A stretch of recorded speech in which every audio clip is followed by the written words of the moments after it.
Hello there.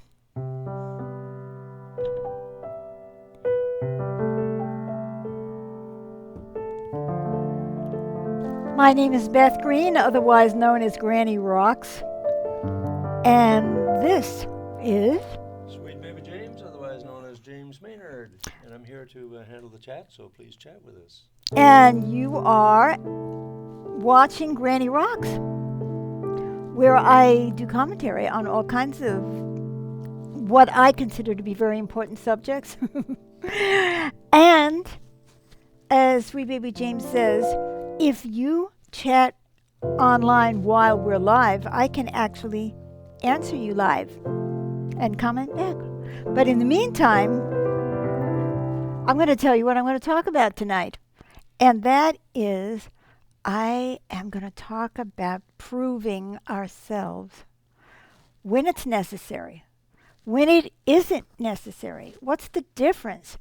And what's that all about? How do we get so messed up about this topic?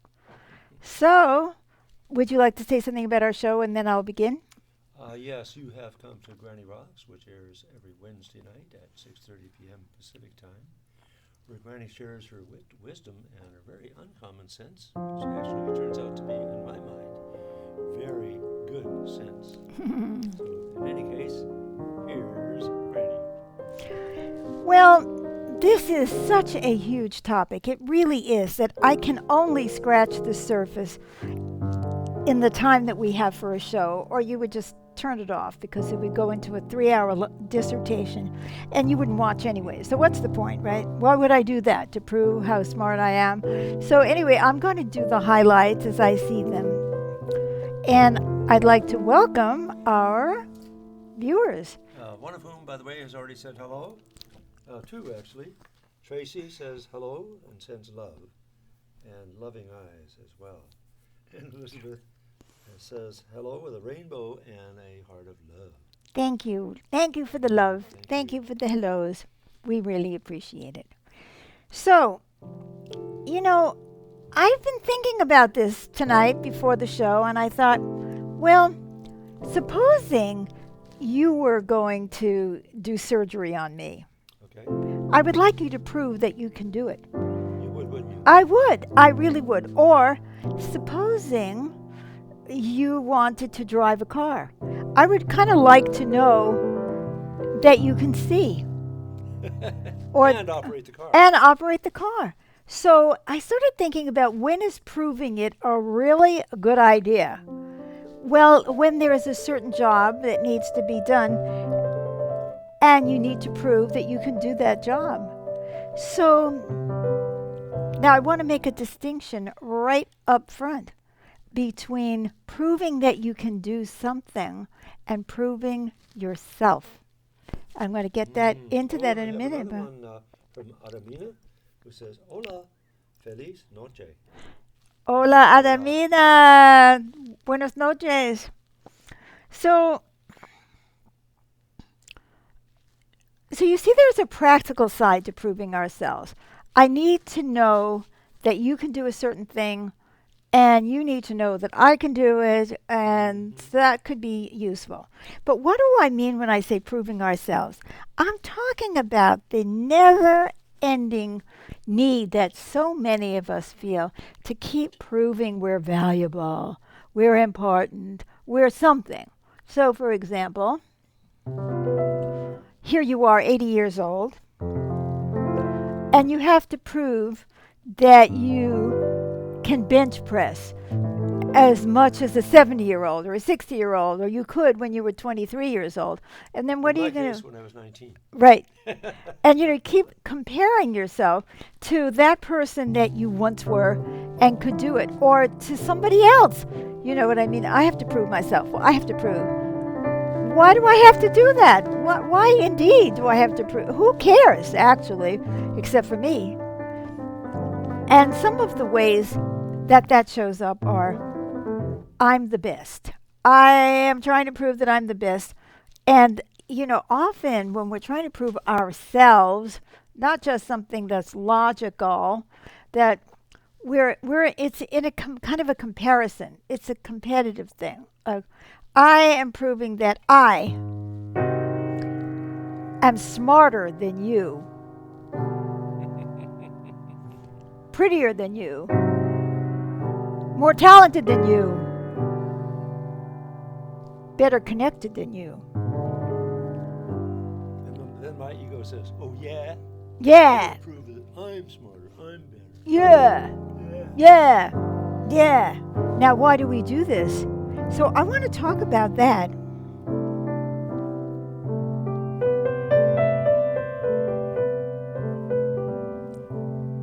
I want to prove that I play the piano better than you, right? Is that dumb? Maybe you play the piano better than I do. Or in a different way, I improvise. You may be playing Chopin. And you may be in Kansas City. And I'm sitting here in Oregon. What good is it going to do the audience in Kansas City if I'm playing here in Oregon and they can't even hear me? I mean, it's also kind of ridiculous. It looks like we have another. Yes. Oh, wait a minute. What? I think I have to make an adjustment here. Oh. I do indeed. Elizabeth has said James doesn't sound like your mic is on. Uh-oh. And she may be right. I think she is right. Let me see. Oh, tisk. Well, I have the mic on now. Hopefully that's better. Not yet, but it may happen Oh, in yeah? a minute. Well, yeah. let's see. Up. Yes, now it is. Okay, there we we have go. more comments. Yes, we have more comments. Thank you, Elizabeth. And then Stevie says, hello, you're right. That's right. Thank you. That's great. Kat says, good evening, sends love. Good evening. Good evening. And then Kat says, I'm struggling to hear James. Well, but Elizabeth says, now I can hear you. Great. So Great. there we are. There That we should go. help Kat as well. Okay. So, now, where does this need to prove ourselves come from? And I want to talk about this in as much depth as I can in a very short period of time, because there are all kinds of reasons, and I want to talk about those briefly, and then I want to get to the major, what I think is the underlying reason for the whole thing. Wow. And what to do about it. So, for most of us, life is a struggle and always has been a struggle. You know, some of us had many siblings, and they all had needs, and two parents, and maybe an extended family, but maybe not even. And Didn't even have to be many, just one other was enough. just one other, in fact, just you, because it may be that you're competing with a father or a mother or the mother's mother who keeps her on the telephone when she should really be attending to me. Anyway, we have to keep proving to our parents that we are worth taking care of, because, let's face it, infants are a lot of work, aren't they? Oh, yeah. Oh, yeah. So it's like, I've got to prove that I'm worth it, so I'll go, Goo Goo Gaga! Goo Goo Gaga, I love you, you're wonderful. So in that very moment, whether you're conscious of it or not, you are discovering that something that works is going, Goo Goo Gaga, I love you. And your mother says, oh, yes, so now I won't kill you, even though I'm so tired that I wish that you would just disappear. But you know what I'm saying? So we're showing our value even as infants. And we, of course, we also show our needs by crying and so on. But we do show our value. And then very quickly, we're on, oh, you should see how well he did in his, what do they call that? Kindergarten class. And look at this picture he did. The teacher said he's very talented. Very talented. Or your child is so smart. Or your child is so sweet. Or your child is so something. So it's like, wow, I have value. So especially if we're competing with other children, we have to show that we have value. And that's what I mean about proving ourselves. that we are showing that we have value rather than just that we are capable of doing the job. By the way, we have a couple more comments. Excellent. Marie says, it all starts with self. Yeah. She sends a heart of love. Thank you. And Marie came back and said, self-love and acceptance of oneself is the key. Absolutely. And I'm going to get into another aspect of that later, about what I think is a key in that very thing of that self-love and self-acceptance. So there is a reason, and I guess what I'm trying to get to is we are on a track at a very early age to try to prove ourselves. And it's just kind of like, how can you stop it? Oh, your child is doing very well, or your child needs improvement, or your child is a little retarded, or your child is such a delight. Such a delight. No, we can't do any of the assignments, but he's such a delight. You know what I'm saying? So then you've got to keep proving that you're a delight. Or sometimes you have to prove that you're the neediest one there so that people will pay attention to you. But there is this need to establish something, some reason for people to take care of you. You think about the bird kingdom, and, we've all seen these really sad videos where the mommy bird is only feeding the strong one. Isn't that awful, But it's kind of the way it is in nature, and so that bird has to prove itself, or it's dead. Oh, here's a couple of more comments. Ooh. Stevie says, yes, prove our best to our kid, make them proud of us. Cute. Right. And Amy says, hi, you two cuties. Trying to prove our value to our parents is so tiring. It seems to never end. You're so right. Yes. And then it spreads out to the whole world. We have to prove it to everybody. Well, and one of the ways that we prove our value is who we associate with.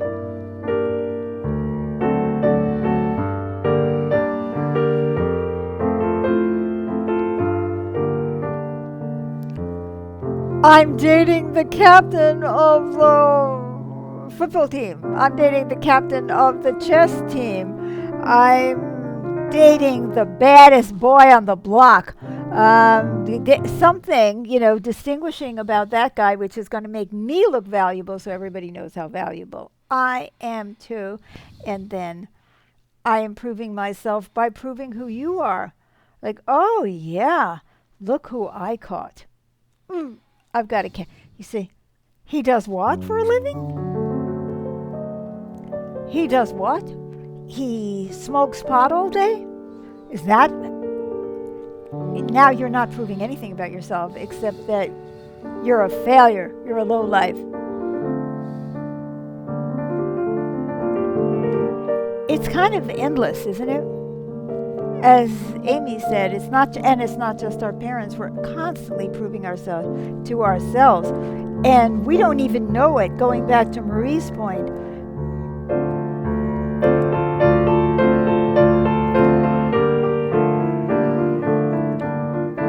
I mean, you just think about it for a second. Give yourself a second to think about how many ways you try to prove yourself every day. And how exhausting it is to do, and how stressful. And God forbid you'd want to get on the Olympic team. Then you really have to prove yourself. Prove yourself, prove yourself, prove yourself. So, what I'm saying is it becomes pathological when it's about proving ourselves, our value, and it gets so far away from the original need to prove that you really do know how to do my taxes if I'm hiring you as a accountant, right? Mm-hmm. So it's completely different. Now, what I want to say about this needing to prove ourselves, other than what I was describing before, which is we have so many external pushes, like, oh, I have to prove myself because then I'll get a chess scholarship, or I'll get into a better school, or I'll be with the smart kids, or I'm going to be with the popular kids, or that I'm going to proving my value, proving my value, proving my value. And of course, some people rebel against that and they say, screw that, screw that. I'm just going to sit and take drugs all day and love me anyway. Anyway, I think there is a very important underlying issue with proving ourselves that most, if not all of us, do we have any more? Same. Same? Yeah. Okay. That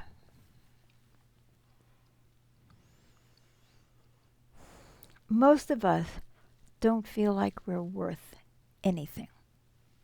Honestly, I mean, get really down to the nitty-gritty. How many people really feel like they're no good, that they aren't smart enough, that they aren't pretty enough, that they aren't good for God, that they don't have high enough moral standards, that they masturbated in the bathroom when they weren't supposed to, when they have thoughts that aren't good, when they're nasty, when they're not, holier than thou. Think of all the ways we can think of ourselves as no good. We aren't the most talented. We think we are. Oh, yes, in my school with 32 students, I am really the best. And then you go to the school with 64 students and then 128 students, and then it gets worse. Thousands of students. Oh, my God, I'm no good because I can't compare. I can't compare to this one. I'm not going to be able to get the scholarship. I can't get the residency in the best school. Best job, make the most money, be the best mother on the block. I mean to say, don't you feel that? Come on, guys. How many of us really, really feel like we're not worth anything? And it could be because of our social class. We were born poor. We were born without the right clothes, the right connections, or we were born the wrong race or the wrong gender, and we have to prove that we as women are just as good as the men, not that the men are any good, or you know what I mean, or the gender identification, or you're just as good as a heterosexual, or you're transgender, or whatever you are. So there's a lot of external things, or you have a funny accent, or you have dyslexia, or you are some way impaired, or you limp, or you have a hook nose like some of us do, right? And we're just not good enough, and we aren't worth anything. And sometimes we've gotten that message from our family. They preferred your sister, or they try to hide it maybe, but it's obvious. They prefer this one, they prefer that one, and you're just not good enough. So there are so many reasons that may come from the way the family treated you or the way the society treated you that would make you feel like you just aren't, or your religion tells you you're no good because of who you are. And if you feel like you are fundamentally no good, what do you think you're going to do? You're going to try to prove yourself. Oh no, I'm not that person. I am really, really worthwhile. And I am worthy of that job, or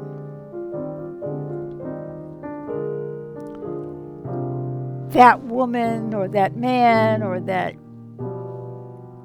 to be a parent, or, oh, I'm just so worthy. I just can't stand how worthy I am, right? And by the way, we have a few more comments. All right. Wonderful. Well, first of all, Todd sends hugs. Oh, good. You made it, Todd. And then Todd says, I have tried to prove myself my whole life. And then he adds, thanks to you, I am finally changing that. Oh, that makes me happy. Thank you, Todd. Makes me very, very happy. So, during the show, I don't know if you were able to come to the whole show, but during the show, I was really talking about when it's right to try to prove yourself, when it makes sense, but then you're really trying to prove something that you can do something versus proving yourself. And some people are just devastated by their parents because the parents may be trying to prove themselves at your expense. Isn't that Like awful? they're in control, not you. They're in control, they're smarter than you, they're stronger than you, or a brother or a sister is going to prove that they are better than you, smarter than you, more talented than they. So you start to feel kind of, or you're treated badly, or your mother is, let's say alcoholic and is annoyed by your existence.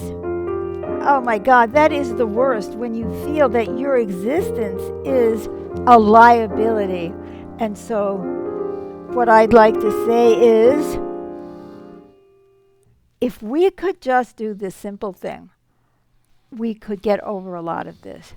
And what it is to say, I am meant to exist, and I don't need to prove that I deserve to exist. Now think about that for a second. How many of you felt in your life that you had to prove that you deserved to exist? I did.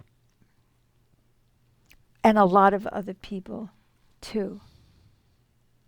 And if you can say, see, I have a process, I have a book called Living with Reality, and it's on my website, bethgreen.org, and it's free. It's a free book. It's a big book.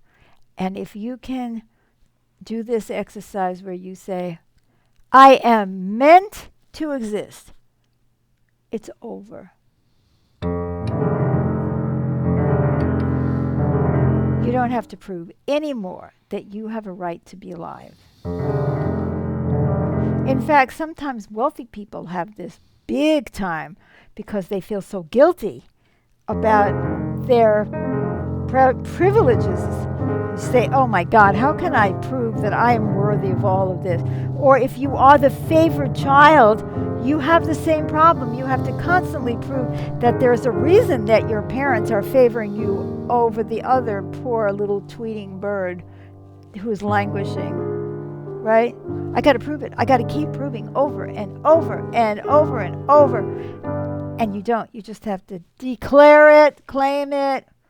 I'm meant to exist. And how do I know I'm meant to exist? Because I exist. I'm here, so I must be meant to be here. I think it, I like to make things simple. I exist, I must be meant to exist, and that's it. And there's more to that. So there's nothing to prove. There is nothing to prove. And that I am here to accept all the beneficial energies that are destined for me.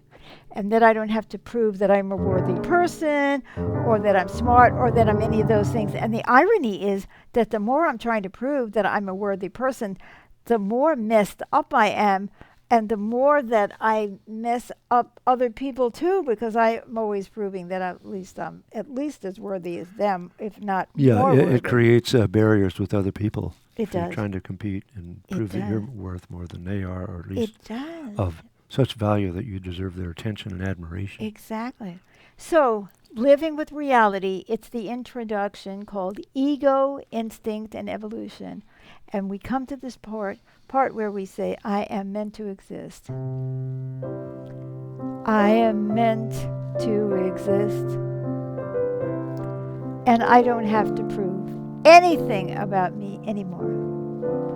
Maybe I just need to be who I am and give what I have and accept all what the universe is giving me and use it well. Use it well. Use it well. Oh, here are some more. Todd adds, I did miss that, but thank you for the distinction. I will go back and listen. And then Stevie says, I ever got rude words from people here when I sent my song that I sing, but I'm not mad at her. I try to be singing better, and better just for releasing my hobby and spend my empty time.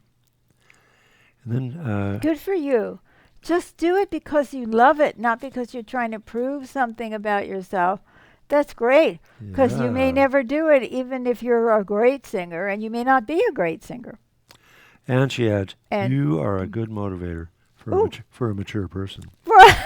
Thank you. I gather from that, Stevie, that you're a young one. I love that. You know, you're supposed to learn something with age. I don't want to have to prove that I have a right to exist at the age of 76 and that I'm not just a drain on society. That I don't do this in order to prove that I'm worth something. I do this because I love it and I love connecting to my audience. Yeah, Anything else? that's it. So, don't forget to take a look at Living with Reality. It's a free download. Go to my website, bethgreen.org. And I also want to tell you that on Sunday, I'm going to be doing a concert. It's interactional. It is going to be so much fun. But you have to go to the events section on my Facebook page. You go to the events, and you will see that there, because I should have put the link in the in this thing, but I was just too darn tired. Why don't you tell them what you're going to do during that concert, What I am going besides to do playing the piano? is I am going to improvise to themes that you come up with, and I'm also going to improvise songs for you. So it's interactional. Yeah, like a it's personal on song Zoom. for you. Right. You It's just got to on speak up and Zoom. tell Beth that if that's what you want. Right. You tell me, hi, I'm so and so, I'm Stevie, and this is a little bit of who I am, and I'll just sit there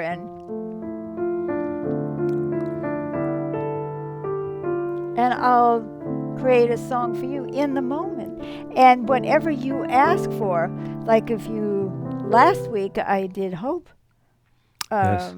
No, that was on the other show. Other But show. I did that on my piano improvisation show. So it's all about interaction and co-creation. And in the meantime, you get to dance. Yeah. While I'm playing the piano, you dance. It's free form dance. So you just dance Free however you want to. So go to the events and go to Moods, Seasons, and you. And buy a ticket. They're not very expensive. And I think that you can go even if you don't have the money. And you pick the amount of money that you get to pay. And we'll have a ball together. And it's 11 a.m. Pacific time on Sunday. Yep. So I hope to see you there. And if you don't come, it doesn't prove that I'm no good. And if you do come, it doesn't prove that I am good, but it's with me just really playing the piano and not talking at the same time. So I have enjoyed this, and I've covered as much as I can for one night. Yes. And It's time to say goodnight. it's time to say goodnight. Thank you for coming. Come back next Wednesday Yes. for another Granny Rocks, and every Thursday night at 7 p.m. I play the piano. Bye-bye for now. Until then.